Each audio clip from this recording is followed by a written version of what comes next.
नमस्ते। महालक्ष्मी व्रत कथा सुने या पढ़ें। महालक्ष्मी व्रत कथा 16 दिनों की जरूर सुनना चाहिए।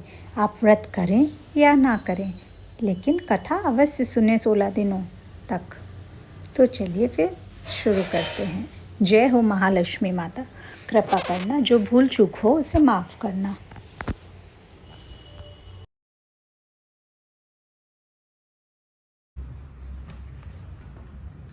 अरुण कमल संस्था तंगजा पुंजवर्णा कर कमल दतेष्टा भीति युग्मांबुजा च मणिकटक विचित्रालंकृत अकल्प जाले सकल भुवन माता मृद ग्रहे स्थर्यमयात या सा पद्मा स्था विपुल कटी तटि पदम पत्रायताक्षी गंभीरा वर्तनाभि स्तनभार नमित शुभ्र वस्त्रोत्तरीया लक्ष्मी द्विगजेन्द्र मणि गण खचितः स्नापित हेम कुंभे नित्यं सा पद्महस्तां मम वसतु ग्रह सर्वमांगल्य युक्ता।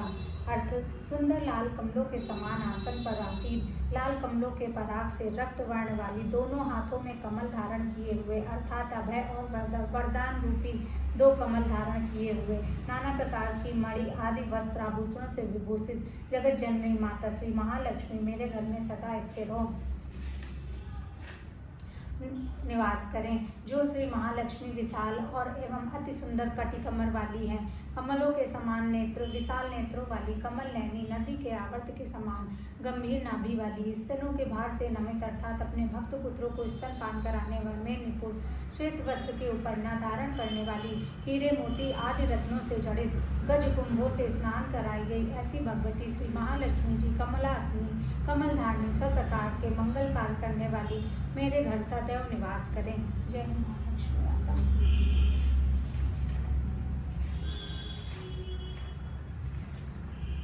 महालक्ष्मी व्रत कथा। विष्णु प्रिया श्री लक्ष्मी की पूजा विविध प्रकार। प्रेम भक्त से जो करे पावे सिद्ध पार।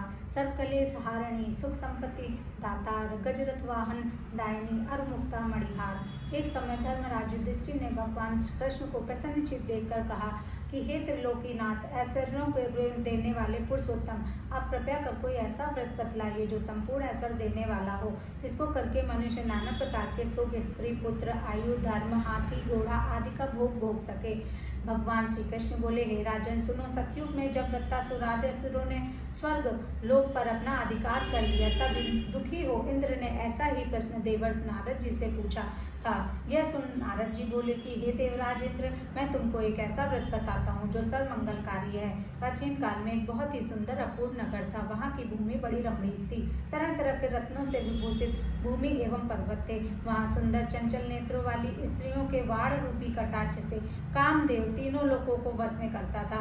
उस नगर में चारों पदार्थ धर्म, अर्थ, काम, मोक्ष थे। उसकी विचित्र रचना देखकर विश्वकर्मा भी लज्जित होता था। उसी नगर में एक मंगलसेन नाम का राजा था, जिसकी चिल्ल देवी और चोल देवी नाम की 2 रानियां थीं। एक दिन राजा अपनी प्रिय रानी चोल देवी के साथ अपने महल की छत पर बैठा हुआ था। वहां से उसने समुद्र के जल से घिरा हुआ एक रमणीक स्थान देखा। उसे देख राजा कामातुर हो अपनी प्रिय रानी चोल देवी से बोला कि हे सम्मुखे, देखो, यहाँ पर तुम्हारी प्रसन्नता के लिए नंदन मन को लज्जित करने वाला एक सुंदर बाग लगवाऊंगा। और अपनी प्रिया को प्रसन्नार्थ राजा ने बगीचा लगवा दिया। कुछ दिन बाद वह बाग वृक्षों, लताओं, फल फूलों और रंग बिरंगे पक्षियों की चहचहाट से अपनी अद्भुत छटा दिखाने लगा। एक दिन उस बाग में एक बड़ा भयंकर प्रलय काल के समान एक सूकर आया और उसे सब बगीचे को नष्ट कर दिया। बहुत से रक्षक भी मार गिराए। कुछ रक्षक उसके भय से व्याकुल हो अपनी जान बचा राजा के पास पहुंचे और राजा से सारा हाल कहा। यह सुन राजा बड़ा कुपित हुआ और अपनी रानी से बोला और अपनी सेना से बोला कि तुम शीघ्र वहां जाकर उस भयंकर सूकर को मार डालो। राजा की आज्ञा पा सेना चल दी और घोड़े पर बैठकर साथ में राजा भी चल दिया। चारों ओर से बगीचे को घेर कर राजा ने सैनिकों से कहा कि जिस मार्ग से सूकर निकल कर भाग जाएगा और उस मार्ग का कोई भी रक्षक उसे ना मार सकेगा तो मैं उसका सिर काट डालूंगा। और बाग में एक ओर राजा स्वयं अपना घोड़ा अड़ाकर खड़ा हो गया। देव योग से वह सूकर राजा की ओर से निकलकर भाग गया। राजा बड़ा लज्जित होता हुआ घोड़े को चाबुक से मारता हुआ उसका पीछा करने लगा। पीछा करते करते वह सिंह व्याघ्र आदि हिंसक जीवों से युक्त घोर जंगल में पहुंच गया। वहां ताल, तमाल, हिताल, साल, अर्जुन, लता आदि के वृक्ष थे। राजा जंगल में चारों ओर उसे देखने लगा। आगे चलकर वह सूकर राजा के सामने आया। राजा ने उसे देखते ही उसके भाला मार दिया। भाला के लगते ही उस सूकर ने अपना शरीर छोड़ दिया और सुंदर गंधर्व शरीर धारण कर विमान में बैठ अपने लोक को जाते हुए राजा मंगल से बोला, हे पृथ्वीपति, आपका कल्याण हो, आपने मेरा उद्धार किया है। अब मैं आपको अपने शाप की कथा सुनाता हूँ। मैं चित्ररथ नाम का गंधर्व हूँ। एक बार देव समूह में ब्रह्मा जी बैठे हुए थे कि मैं चंचतपुट आदि तालों के साथ सप्त स्वर में उत्तम गान कर रहा था कि गाते गाते मेरी ताल बिगड़ गई। इस पर क्रोधित होकर ब्रह्मा जी ने मुझे सूकर होने का शाप दे दिया। फिर प्रार्थना करने पर उन्होंने कहा कि तेरा उद्धार धर्मात्मा राजा मंगल के हाथों से होगा, अतः मैं अधम योनि को छोड़ अपने गंधर्व स्वरूप को प्राप्त हो गया हूँ। हे राजन, मैं वरदान स्वरूप देवताओं का दुर्लभ चारों फल, धर्म, अर्थ, काम, मोक्ष का दाता एक व्रत बतलाता हूँ। यह व्रत श्री महालक्ष्मी जी का है। इसके प्रभाव से आप चक्रवर्ती राजा होंगे। अब आप अपनी राजधानी वापस जाइए। नारद जी बोले कि इंद्र इस प्रकार कह गंधर्व अंतर ध्यान हो गया। राजा मंगल अपनी राजधानी को वापस लौटे कि मार्ग में उन्हें बगल में मृग चर्म लिए हुए एक ब्राह्मण पुत्र अपनी ओर आते हुए नजर पड़े। राजा मुस्कुराते हुए उनसे बोले, हे वटुक, तुम देवता, दैत्य, गंधर्व हो या राक्षस हो, इनमें से आप कौन हो? मुझे सच सच बता दें जो आप इस घोर जंगल में आए हैं। यह सुन ब्राह्मण पुत्र राजा को आशीर्वाद देते हुए बोला कि राजन, मैं आपके ही देश में पैदा हुआ हूँ और आपके साथ साथ ही यहाँ आया हूँ, अतः मुझे यथोचित आज्ञा दीजिए। भगवान श्री कृष्ण बोले कि हे धर्मराज, इस प्रकार उसके पूछने पर राजा ने कहा, हे विप्र, तुम्हारा नाम आज से नूतन होगा। अब तुम किसी सरोवर में से ठंडा जल लाओ। राजा की आज्ञा पाकर नूतन राजा को एक सुंदर वृक्ष के नीचे बिठाकर अपने घोड़े पर सवार वो जल की खोज में चल दिया। आगे चलकर उसे रंग बिरंगे पक्षी देखे। वह वहीं पर चल पड़ा। थोड़ी देर में वह सरोवर के पास पहुंच गया। यह सरोवर बहुत ही रमणीक था। ऐसा प्रतीत होता था कि यहाँ भगवान नारायण का ही निवास स्थान हो। सुंदर सुंदर कमलों से सुशोभित चक्रवात आदि पक्षियों से युक्त, तेज हवा से उठने वाली लहरों को शांत करने वाला, मीठे जल वाला, महर्षगत की तृषा शांत करने वाला शीतल जल से परिपूर्ण था।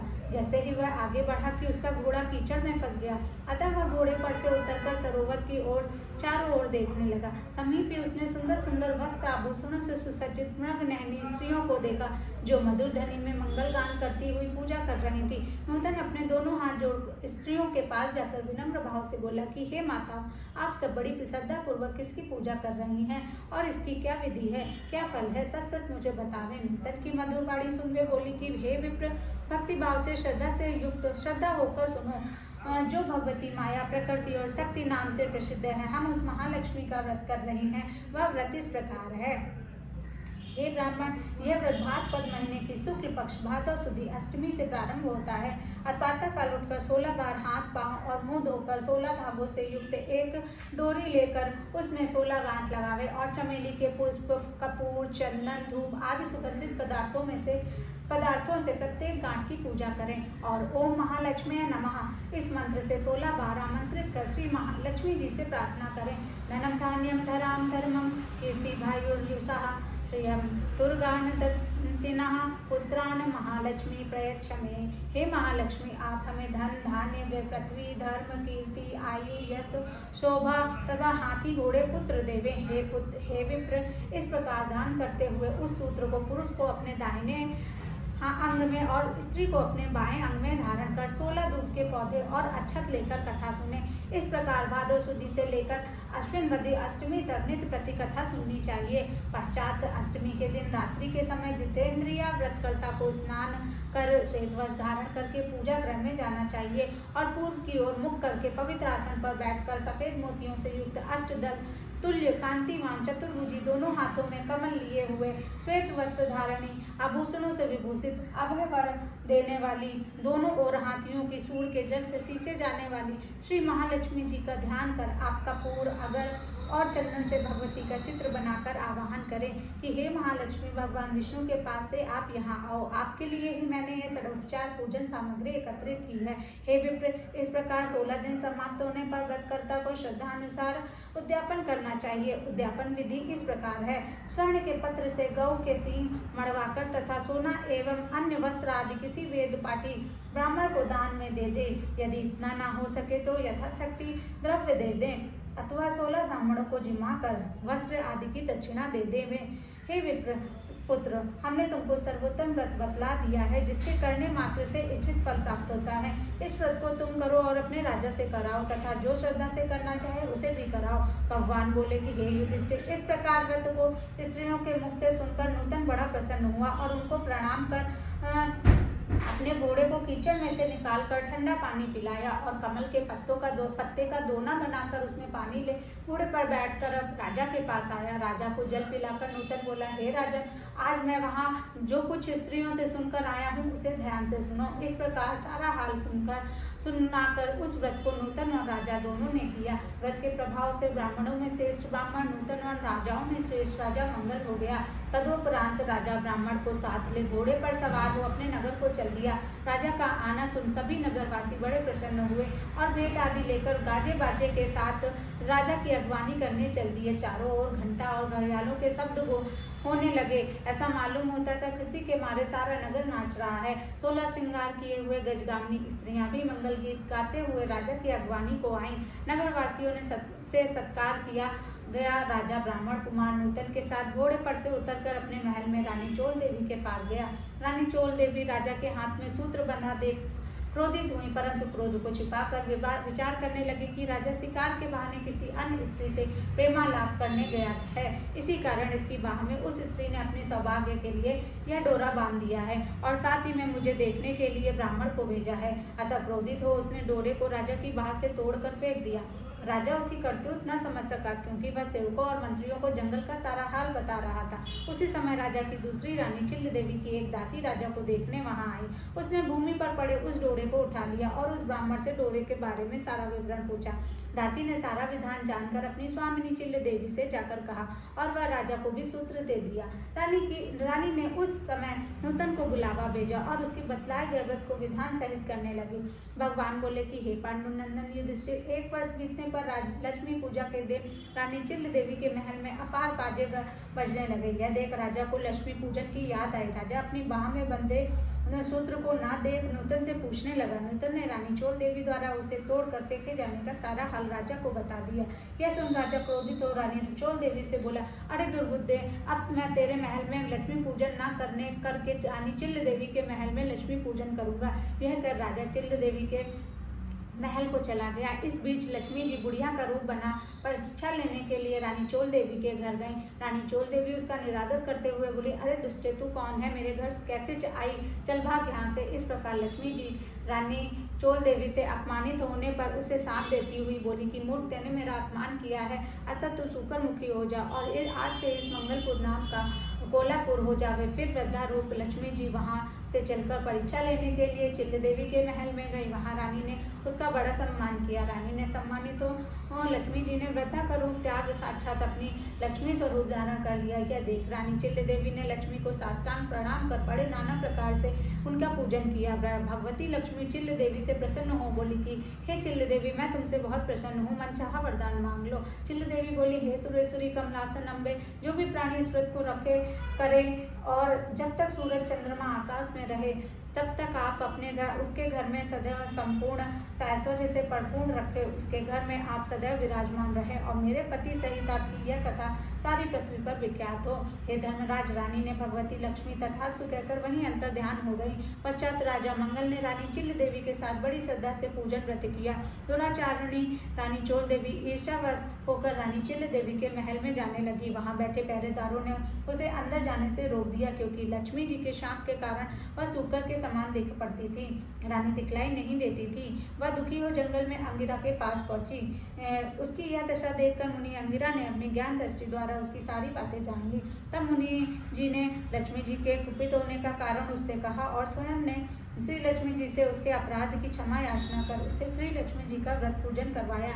व्रत के प्रभाव से वह रानी पुनः अपने लावण्यमय स्वरूप को प्राप्त कर कीर्ति पाने लगी। तदंतर उसी वन में राजा शिकार खेलने को गया। वहां मुनि अंगिरा की कुटी में उस रूप लावण्य से युक्त उस अनुपम देवी को देख राजा मंगल बोला कि हे महर्षि, यह अपनी सुंदरता से इस वन को प्रकाशमान करने वाली स्त्री कौन है? इसका कारण मुझसे कहो। राजा की बात सुन महर्षि अंगिरा ने उसकी सारी कथा सुनकर रानी चोल देवी को उसे सौंप दिया। राजा प्रसन्नचित्त हो रानी चोल देवी को साथ लेकर अपनी राजधानी आया और रानी चिल्ल देवी सहित पृथ्वी के नाना प्रकार के भोग भोगने लगा। दोनों रानी बड़े प्रेम से मिलकर रहने लग और राजा की सेवा करने लगी। राजा मंगल पृथ्वी के समस्त सुख भोग कर अंत में राजस्वर्ग को गया और मंगल नक्षत्र के नाम से विख्यात हुआ। नारद जी बोले कि हे इंद्र, समस्त व्रतों में श्रेष्ठ श्री महालक्ष्मी जी का व्रत मैंने तुमसे कहा है। जो व्यक्ति इस व्रत को करेगा वह धर्म, अर्थ, काम, मोक्ष चारों पदार्थों का भागी होगा। अतः तुम भी इस व्रत को करो, जिससे धन्य, धान्य, भूमि, कीर्ति, आयु, यश, शोभा, घोड़ा, हाथी, पुत्र, पौत्र आदि प्राप्त हो और तुम्हारी कीर्ति फैलती रहे। इंद्र नारद जी को प्रणाम कर अपने लोक को गया और व्रत किया। भगवान श्री कृष्ण बोले, हे युधिष्ठिर, नारद जी से देवराज इंद्र द्वारा पूछे गए श्रेष्ठ व्रत को मैंने तुम्हें बता दिया है, जो सांसारिक और पारलौकिक सुखों को देने वाला है। अतः अब तुम भी इस व्रत को करो। इति श्री भविष्योत्तर पुराण श्री महालक्ष्मी व्रत कथा संपूर्णम। जय हो महालक्ष्मी माता की जय। जय हो तारा।